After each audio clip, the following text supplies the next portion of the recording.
नमस्कार मित्रांनो, क्रिश अपडेट या यूट्यूब चॅनलवर तुमचं स्वागत. तर मित्रांनो, प्राध्यापक भरतीत नेट सेट उत्तीर्ण उमेदवारावर अन्याय झालेला आहे आणि उच्च व तंत्र शिक्षण विभागाच्या निर्णयाने सध्या नाराजी व्यक्त होत आहे. तर मित्रांनो, याविषयी जर आपण सर्व माहिती आपण या व्हिडिओमध्ये पाहणार आहोत. तर मित्रांनो, तुम्ही जर पहिल्या चॅनलवर आला असा चॅनलला सबस्क्राईब करायला विसरू नका, जेणेकरून सर्व लेटेस्ट अपडेट तुम्हाला या चॅनलवर तुम्हाला मिळून जातील.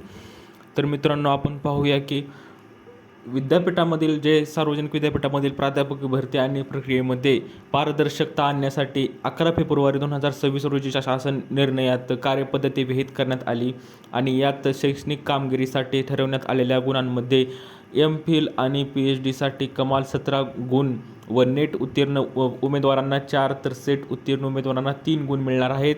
हा निर्णय UGC निर्धारित केलेल्या नियमांना छेद देणारा आहे. नेट सेट उत्तीर्ण उमेदवारांसाठी हा निर्णय अन्यायकारक असून PhD धारकांना प्राधान्य देणार आहे. UGCने 6 जुलै 2023 रोजी सार्वजनिक सूचनाद्वारे विद्यापीठ आणि महाविद्यालयांमधील शिक्षक आणि इतर शैक्षणिक कर्मचाऱ्यांच्या नियुक्तीसाठी किमान पात्रतेबाबत उपाययोजना आखून दिल्या आहेत. UGC नियमावली 2018 इतर बाबीबरोबरच सहाय्यक प्राध्यापकांच्या नियुक्तीसाठी थेट नेट सेट स्लेट ही किमान पात्रता निश्चित केली.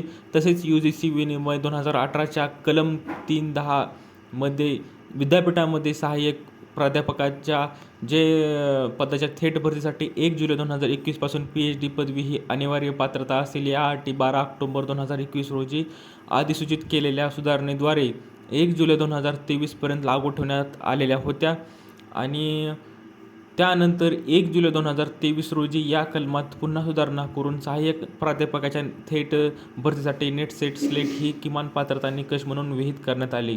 त्यामुळे अन्याय झालेला आहे असं सगळ्यांचं मत आहे. तर PhD धारकांना अधिक गुण देणे ही विद्यापीठ आयोगाने निर्धारित केलेल्या नियमांना छेद देणारे असून नेट सेट उत्तीर्ण उमेदवारावर अन्याय करणारे आहे. तर PhD धारकांना प्राधान्य देणारे आहे. राज्यात अनुदानित महाविद्यालयांमध्ये होणाऱ्या 5012 सहाय्यक प्राध्यापकांच्या भरती प्रक्रियेत ही अन्यायकारक बाब काढून टाकणे आवश्यक आहे असं शिक्षण तज्ज्ञांचं म्हणणं आहे. तर मित्रांनो, अशी ही अपडेट आहे. तर पुन्हा अजून कुठली नियम जर बदलले तर तुम्हाला लवकरात लवकर कळवेनच. जर तुम्ही कमेंटमध्ये काय विचार असाल तर कमेंट करू शकता. दिलेली माहिती समजली व्हिडिओला लाईक करा, जास्तीत जास्त शेअर करा, चॅनलला सबस्क्राईब करायला विसरू नका. तर भेटूया पुढच्या व्हिडिओमध्ये अशीच एक अपडेट घेऊन. तोपर्यंत धन्यवाद.